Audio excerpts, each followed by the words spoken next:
अस्सलाम वालेकुम viewers and welcome to my YouTube channel Mahir studio. उम्मीद है आप सब खैरियत से होंगे। अगर अभी तक आपने मेरा चैनल सब्सक्राइब नहीं किया तो जल्दी से चैनल को सब्सक्राइब कर दें और बेल आइकन को दबाना मत भूलें। तो आज की इस वीडियो में हम डिस्कस करने जा रहे हैं लिटरेरी टर्म्स, जो कि इंग्लिश लिटरेचर का मेजर सब्जेक्ट है।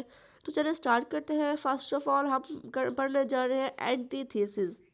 Antithesis derived from a Greek word antithesia, which means a person or thing that is direct opposite of someone or something. Antithesis Greek word एंटीथीनिया से ड्राइव किया गया है, जिसका मतलब है कि ऑपोजिट डायरेक्शन में जो दो काम हो रहे हैं, या किसी चीज़ की वजह से या किसी इंसान की वजह से। तो उसकी डेफिनेशंस को हम यूँ बयान करते हैं कि antithesis is a figure of speech of simple contrast in it. कि एंटीथेसिस एक फिगर ऑफ स्पीच है जो कि एक सिंपल कंट्रास्ट है दो चीज़ों के दरमियान। It is a figure of speech in which two opposite ideas or word used in the sentence. ये एक ऐसा फिगर ऑफ स्पीच है जिसमें दो अपोजिट आइडियाज या वर्ड यूज किए गए हों एक ही सेंटेंस के अंदर। The opposite clauses, phrases or sentences usually within parallel grammatical schedule कि पैराग्रामेटिकल स्ट्रक्चर है।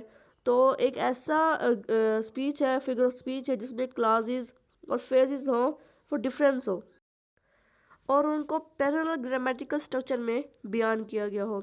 It give a balanced contrast of ideas. ये एक जो आइडियाज़ है उनका एक बैलेंस कंट्रास्ट आपको मुहैया करता है। तो ये थी इसकी डेफिनेशंस। अब हम एग्जाम्पल की तरफ बढ़ते हैं। एग्जाम्पल्स बाय विलियम शेक्सपियर है। Give every man the year not give bye voice, कि हर किसी की सुनो मगर करो किसी एक की। तो जिसमें ये दो कंट्रास्ट वर्ड है, ईयर और वॉइस। अब बाय चार्ल्स डिकन की हम करते हैं। It was the best of time, it was the worst of time.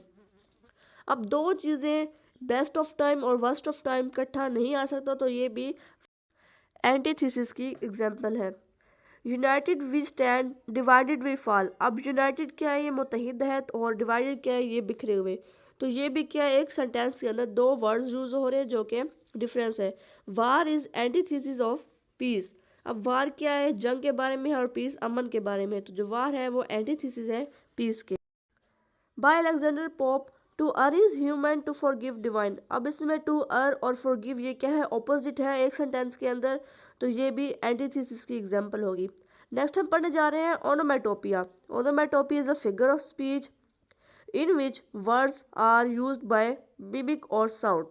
मतलब कि किसी साउंड को मिमिक करने के लिए ओनोमेटोपिया इस्तेमाल किया जाता है। It create a sound effect that mimics the thing describe, making the description expressive and instructive. तो ये वैसी साउंड पैदा करते हैं जो किसी चीज़ को डिस्क्राइब करने के लिए, उसमें इंटरेस्ट पैदा करने के लिए बनाई जाती है। इसमें the meaning of some word are conveyed by its sound, such a word are called onomatopoeia. किसी चीज़ का मीनिंग उसकी वर्ड के ज़रिए या उसकी साउंड के ज़रिए अगर हम बयान करते हैं या उसको बताते हैं तो वो क्या होगा, ओनोमेटोपिया कहलाएगा।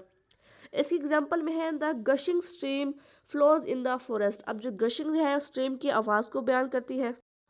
The buzzing sound of bee, जो ये बजिंग साउंड है ये बी को जाहिर करती है। The hissing sound of snake, जो हिसिंग साउंड है वो स्नेक को जाहिर करती है। All animal and bird sound include in this kind. जितने भी जानवर हैं या जितने भी परिंदे हैं उनकी आवाज़ें हम ओनोमेटोपिया में काउंट कर सकते हैं। Like mew, moo, the sound of cow, कुकी, कुचू, etc and crash, eating sound. तो ये थी हमारी वीडियो। होप्स आपको ये वीडियो पसंद आई हो। हमारे चैनल को सब्सक्राइब कर दें, लाइक शेयर और कमेंट